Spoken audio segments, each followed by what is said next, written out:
भक्तों की दयनीय अवस्था पर कभी कोई हंसे ना कि देखो ये भगत थे कटोरा लिए घूम रहे, देखो बड़े भजनानंदी बनते थे, चल नहीं पा रहे, चार लोग संभाल।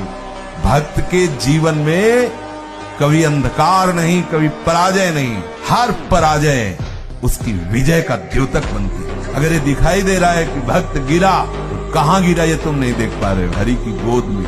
वो बुद्धि भीम होती है जो भगवत शरणागत है, महान बलवान, जिसे विचलित न कोई भी वार, कोई भी प्रहार जिसे विचलित न कर सके, भीम बुद्धि होती है। सब कुछ सहते हुए भी पर्वत की तरह अपनी निष्ठा में अडिग रहते, चलायमान बुद्धि, चाहे जितने प्रहार हो, हरि हर प्रहार का उत्तर है हरि।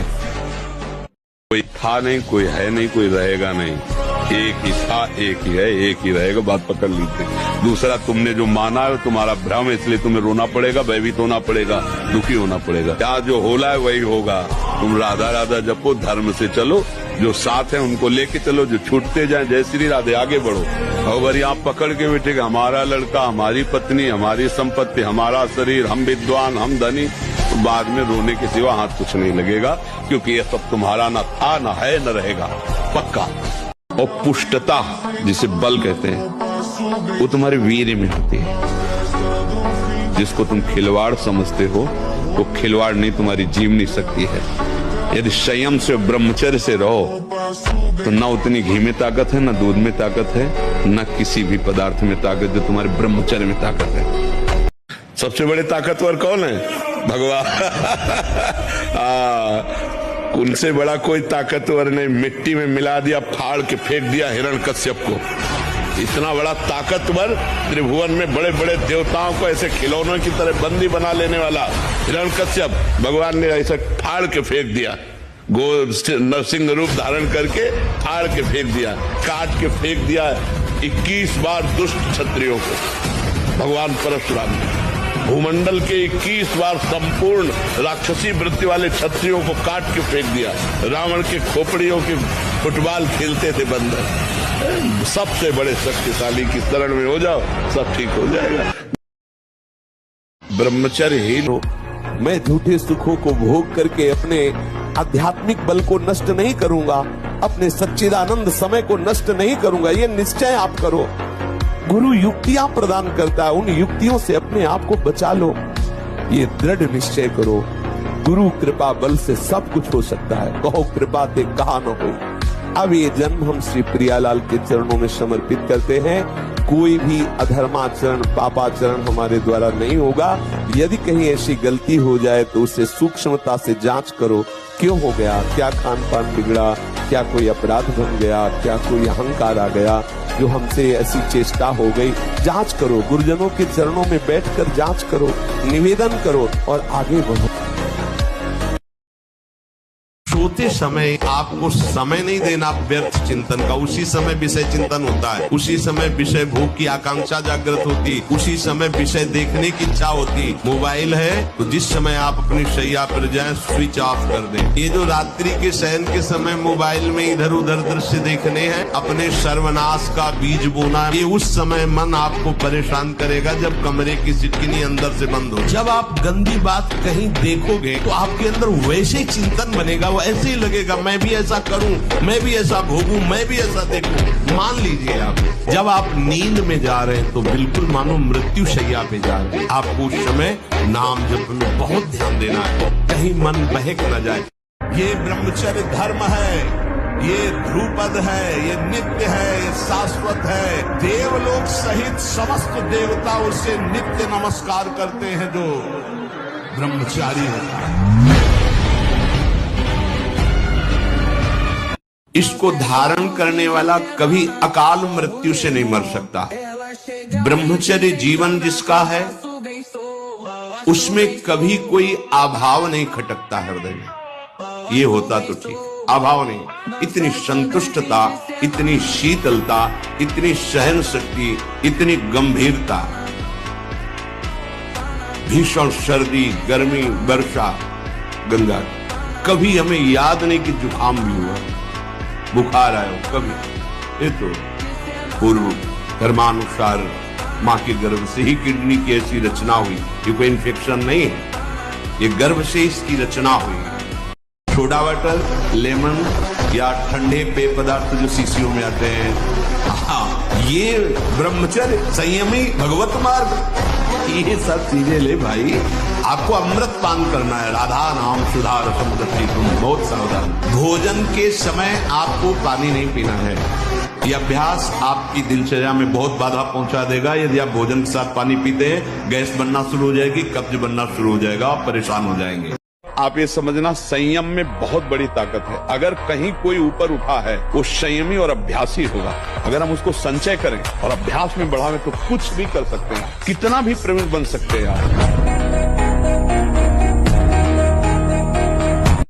जिसका चरित्र ठीक नहीं, वो कुछ नहीं कर सकता, कुछ नहीं कर सकता, किसी डिपार्टमेंट में कुछ नहीं है। 4 दिन के चांदनी, इसके बाद जो कालिक पोतेगी, चाहे कोई बड़ा पदाधिकारी हो, कोई भी हो, अगर चरित्र ठीक नहीं है, माना कि कुछ दिन तुम चमक लो, हाइलोजन की तरह फ्यूज हो जाओगे, फ्यूज हो जाओ, और चरित्र ठीक है तो दीपक की तरह भले जलो, लंबे समय तक तुम्हारा यश, कीर्ति, सुख, समृद्धि बनती रहेगी। मान लो हमारी प्रार्थना, ये चरित्रहीनता जो आ रही है अपने बच्चों में, अपने भाइयों में, अपने बहनों में, समाज में, इसको अगर हम एक एक करके सुधारें तो सुधर सकता है। हम अपने को पहले सुधारें।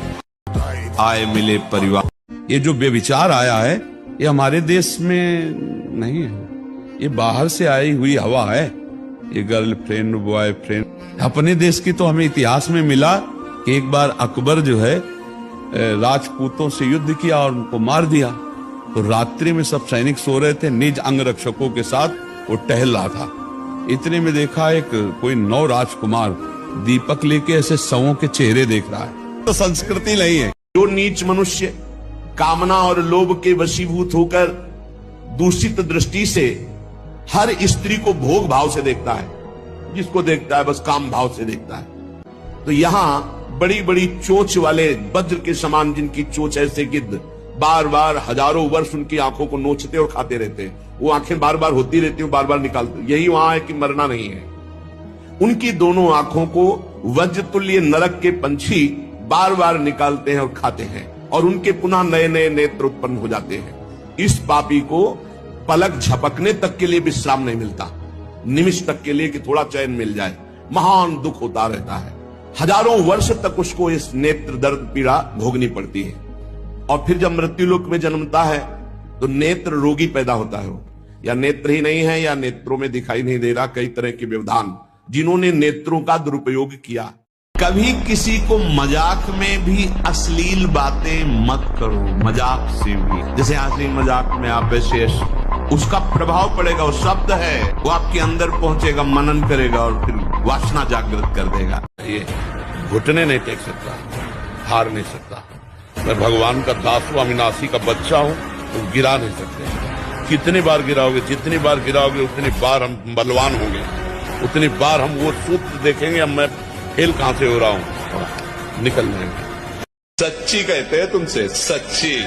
हर कष्ट को तुम रौंद सकते हो, हर कष्ट को सह सकते हो। अगर अभी तुम निश्चय कर लो मैं मरा, अब तुमको कोई नहीं मार सकता, सब भयभीत हो जाएंगे तुमसे। केवल एक निश्चय कर लो, आप हमारी जिंदगी की कोई परवाह नहीं। अभी अभी तुम्हारा वो भयंकर रूप आ जाएगा कि जिस गली से निकलोगे लोग अंदर घुस जाएंगे। क्यों? आपने निर्भयता स्वीकार कर दी। अनंत शक्तियों के स्वामी, अनंत दुर्गाओं जैसी सामर्थ्य जिनकी, अनंत काल जैसी सामर्थ्य जिनकी, अनंत सरस्वती जैसा ज्ञान जिनका, अनंत माताओं जैसा प्यार जिनका, उन्हें भगवान राम कहते हैं।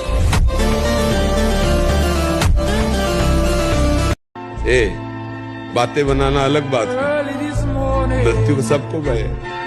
जो भगवान से चित्त जोड़ लिया है, बस वही एक है कि अब मरना तो है ही, हमारे भगवान के पास जाना, इसलिए आनंद है।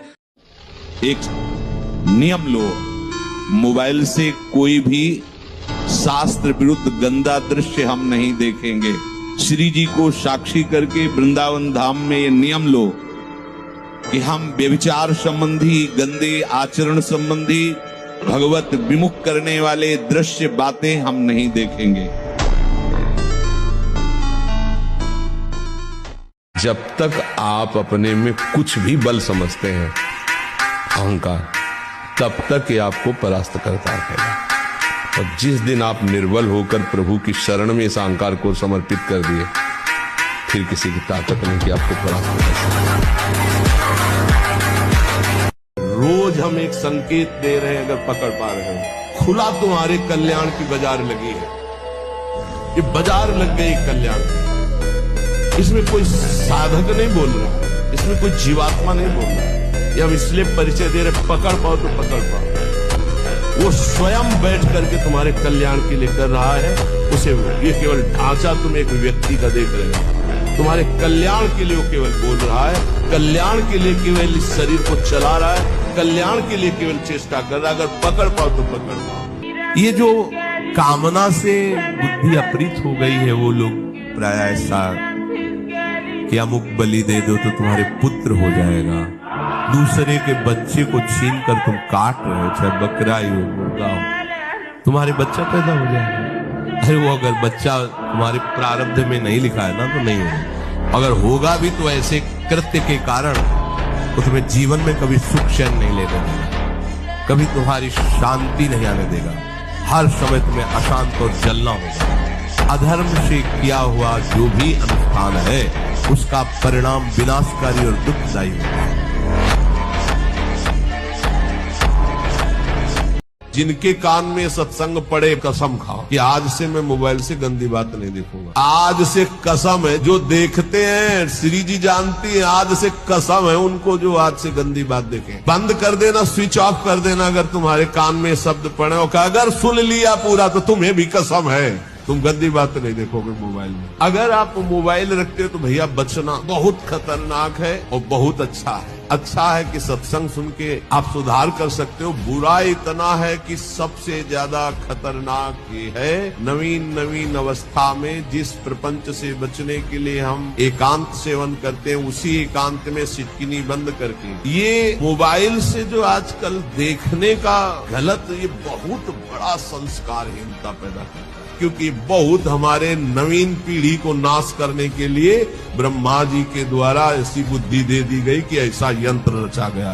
छाती की बात कहते हैं, इसी नाम के बल से हर प्रश्न का उत्तर है, इसी के नाम के बल से दोनों किडनी फेल है। और दहाड़ रहा हूँ, हम भगवान से भी बढ़कर भगवान के नाम को मानते और उसी पे जीवित हैं, उसी से हम दहाड़ रहे हैं, उसी के बल हम हैं। हम केवल ऐसे केवल खाई हुई बात कर रहे हैं, केवल प्रवचन की बात नहीं कर रहे। और तुम्हें आंखें हो तो खोलकर देख लो, लाखों लोगों का परिवर्तन हो रहा है। केवल राधा नाम, कोई जादू टोना जंतुर मंतुर राख कुछ नहीं, धज्जियां उड़ा दिए, किसी भी तरह का नौटंकी नाटक नहीं।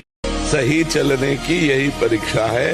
जब हम सही चलें और हमें गलत कहा जाए और हम अपने मार्ग से हिले नहीं, हमारे साथ गलत किया जाए, गलत कहा जाए और हम सही चल रहे हैं, हम सही ही चलें, यही हमारी परीक्षा है। ये थोड़ी कि हम दुखी हो जाए, बैठकर रोने लगे। जो भगवान को गालियां देते हैं नास्तिक हैं, इनको नरक की प्राप्ति होती है। जो कामी पुरुष दूसरे की स्त्रियों के साथ या कामी दूसरे पुरुषों के साथ, उनको नरक की प्राप्ति होती है। जो किसी को दान देने की बात कह के पलट जाता है, उसे नरक की प्राप्ति होती है। जो दूसरों की चुगली करता है, जो झूठ बोलता है बात बात पे, उनको नरक की प्राप्ति होती है। जो अपनी बात कह के सीधे पलट जाता है, जो दूसरों का धन हड़प लेता है, जो दूसरों को निष्कलंक होने पर भी कलंक लगाता है, ऐसे लोगों को नरक की प्राप्ति है। जो पराये सुख और संपत्ति को देखकर जलते हैं, जो मित्र भाव करके दगा दे देते हैं, ऐसे जितने पुरुष बताए गए, ये सब के सब नरकगामी होते हैं। ये केवल बैरागियों के लिए, विरक्तों के लिए, संतों के लिए प्रवचन होता है, ऐसी बात नहीं। ये सत्संग ऐसी मति बना देगा कि आप समाज में रहते हुए भी बड़े आनंद पूर्वक सबको आनंद प्रदान करने वाले बन जाएंगे। ये जो जय और पराजय का, लाभ और हानि का, सुख और दुख का हमारे ऊपर प्रभाव पड़ता है, जब तक हम नाम जप करके अपनी बुद्धि को पवित्र करके समता में नहीं लाएंगे तब तक बात बनने वाली है। जगह जगह आप देखो, जगह जगह जहां कोई हारता है तहां वो निराशा अपने ऊपर ले आता है। हारना जीत का एक संकेत है। ऐसा मत समझो कि हारना पतन का संकेत है, नहीं। जो उत्साह संपन्न है, जो विवेकवान है, वो देखते हैं कि मैं कहां से हारा, कौन सा वो बिंदु है जहां मैं।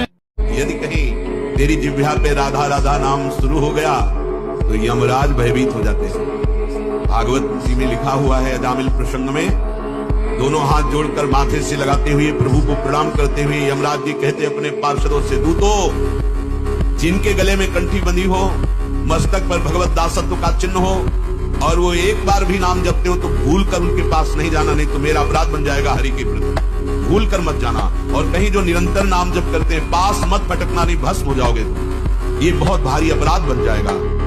और हमारे 42 लीला में सखी आदेश करती है यमराज से, एक बार भी राधा बोला, एक बार भी कृष्ण बोला, वो तुम्हारे दरबार में न्याय के लिए नहीं आने चाहिए। वो वृंदावनेश्वरी देखेंगी, तुम नहीं, तुम्हारा अधिकार खत्म। यमराज से एक बार राधा बोला तो, अगर राधा राधा राधा ऐसा परम धन एकत्रित कर रहे हो,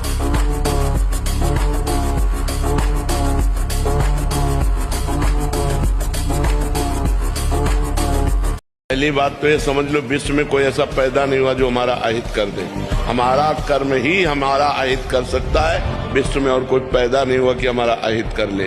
हमारा कर्म ही किसी व्यक्ति के रूप में आएगा, हमसे छल करेगा, हमसे कपट करेगा, हमसे लड़ाई करेगा, हमारे साथ मारपीट करेगा, विपत्ति पैदा करेगा, वो हमारा कर्म ही होगा। बलवान कौन है? दूसरा गाली दे रहा, आप सह गए उसे बलवान कहते, उसके थप्पड़ मार दिया उसे बलवान नहीं कहते। बल आप में क्षमा है तो आप बलवान हैं। काम को आप जीत रहे हैं, आप बलवान हैं। लोभ को आप जीत रहे हैं, आप बलवान हैं। दूसरा कोई बीमार पड़ा है, आप उसको सेवा कर रहे हैं, कोई चाह नहीं, ये आप बलवान हैं। निर्बल आदमी नहीं कर सकता। आज हम सब निर्बल होते हैं, क्या? अपने सुख। आपकी इंद्रियां उसी में तन में, मरो, जहर खाओगे मरोगे। अब आप कह दो कि अरे कोई बचा ले, तो कैसे बचोगे? क्योंकि ये आपके अंदर का विषय, आपको ही ठीक करना पड़ेगा, आपको ही सुलझना पड़ेगा। आप उसमें तन्मयता कर रहे, निश्चित मरोगे। क्रिया हो या ना हो, आपका वो संस्कार, आपका वो आंतरिक चिंतन गलत हो जाएगा। थोड़ा सुलझो, थोड़ा सावधान हो।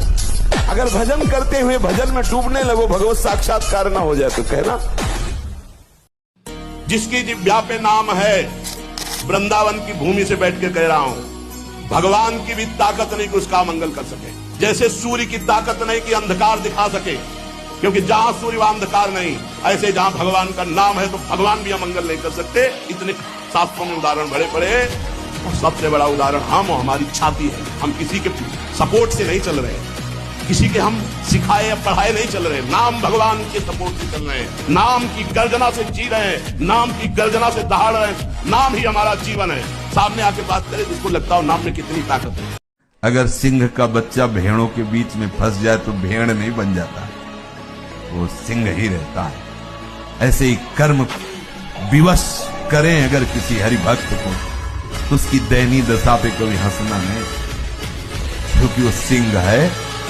हाथ थोड़ा दिखाई दे रहा है केवल, वो ऐसा छलांग मारेगा, सब कर्म जाल एक शैली और दहाड़ मारता हुआ है, वो हरिदास है।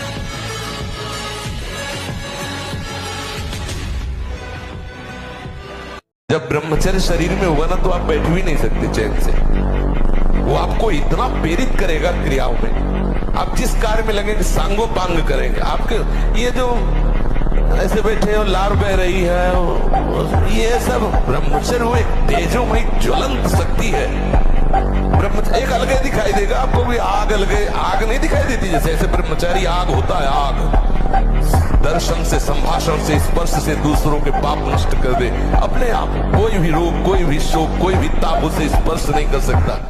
आपका दृढ़ निश्चय और कुछ व्यायाम, प्राणायाम, आहार शुद्धि और नाम जप, इससे आप शासन में ला सकते हैं। इस बात को कौन अपने बच्चों को बैठाल कर समझा रहा है? अगर वो नहीं है तो सावधान हो जाएंगे कि अगर कोई ऐसी बात बताता है तो माता पिता ने मुझे पहले सिखा रखा है कि ये बहुत नाशकारी क्रिया है, कभी ऐसा नहीं करें। आप बताते क्योंकि आपको फुर्सत कहाँ है, आप अपने मनोरंजन में मस्त है, आपको यही लगता है खिलाना पिलाना ही केवल बच्चों का प्यार दुलार है। नहीं, कभी बैठा लिए, उनकी दिनचर्या देखिए, आप उनसे पहले इस महान दुर्गुणों का आगाह कीजिए कि ऐसी ऐसी बातें आगे कोई तुम्हें सिखा सकता है, जानकारी करनी चाहिए। पहली बात, रोज चढ़ते मांग रहे। अरे जैसे एक गरीब आदमी अधिक धन कमाने के लिए अपना समय मेहनत में व्यतीत करता है, ऐसे हम भगवान के नाम रूप लीला धाम में अपने जीवन को अर्पित करें। अब हम अपनी मनमानी, हमारा मन किसका नहीं लगता है, विषयों में मन लगता है, संसार में लगता तो है ना कहीं, उसी को मोड़ कर इधर लगाना है। और वो लगे ना लगे, हम श्री जी के हैं, हमें श्री जी की प्राप्ति होगी, इसको लगना ही पड़ेगा। जहां हम वही मन, अभी क्या, जहां मन वही तुम। शरणागत जो है उसकी स्थिति जानते हो क्या होती, जहां वो वही मन। और विषयी पुरुष की स्थिति होती है जहां मन वही वो। ऐसा नहीं होना चाहिए कि जहां मन वही हम, जहां हम वही मन। हम कहा श्यामा श्याम के नाम रूप लीला धाम में थोड़ी तो अपने अंदर शक्ति जागृत करो। तुम परमात्मा के अंश हो, कोई साधारण नहीं हो। वही मन, वही इंद्री, वही रोना, वही भोग। अरे तुम चाहो तो भगवान को वश में कर सकते हो, अजीत को जीत सकते हो। सुमिर पवन सुत पावन नामो, अपने बस करी राखे राम। वही भिगियाना, वही रोना। गुरुदेव ने नाम दिया, मंत्र दिया, उपासना दी, भगवान ने इतना सुंदर मनुष्य जीवन दिया। अरे विध्वंस कर दो इन गंदी बातों को, हृदय से नष्ट कर दो और महान आनंद। एक नाथ जी महाराज रोज स्नान करने जाते थे, शायद गोमती गंगा जी है या गोदावरी गंगा जी या गोमती गंगा, जो भी नाम हो, महाराष्ट्र में है। तो जिस गली से जाते थे ऊपर एक मुसलमान का घर था और वो थोड़ा उद्दंड स्वभाव के थे। तो देखा कि कोई हिंदू फकीर जा रहा है, गंगा स्नान करके आ रहा, थूक दिया ऊपर, तो सीधे मस्तक में गिरा। तो ऐसे देखा वो ऊपर था, फिर गया स्नान करके, फिर थूक दिया उसको। पता नहीं भगवान से प्रेरित 100 बार थूका। एक बार तो देखा था, दोबारा देखा भी नहीं। 100 बार स्नान करके आए, क्योंकि ठाकुर सेवा में जाना था। जब 100 बार कुछ नहीं बोले तो उतर के आया और चरणों में लौट गया, क्षमा करो मुझसे गलती। बोले भैया देखो संत हृदय, उनका गलती, आपने जो कृपा की वो 100 दिन में कृपा होती।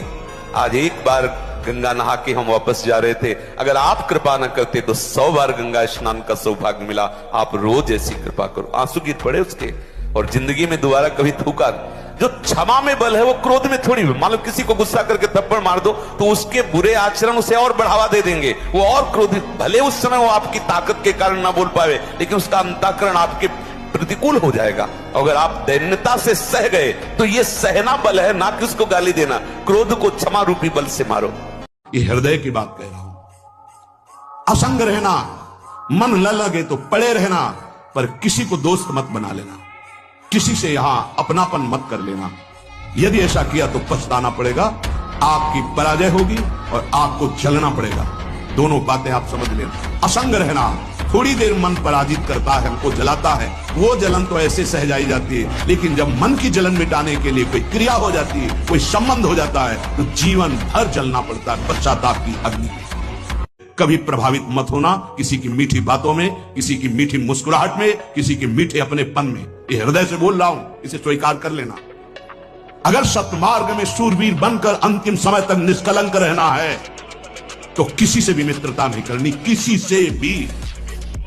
असंग श्यामा श्याम के सिवा ना काहू सो बोलिबो, ना कोई व्यवहार, अपनी कुंवरी किशोरी को जियत निहार निहार। ये बैठा लीजिए, जीवन को अनुभव करके ये बात कह रहा हूं। कभी नहीं, कहीं नहीं, किसी से भी नहीं। तब आप निश्चिंत, निर्भय, निशोक होकर के, आनंद मगन होकर अभ्यंतर साधना के मार्ग को पा जाएंगे। बहुत बहुत सावधानी की जरूरत।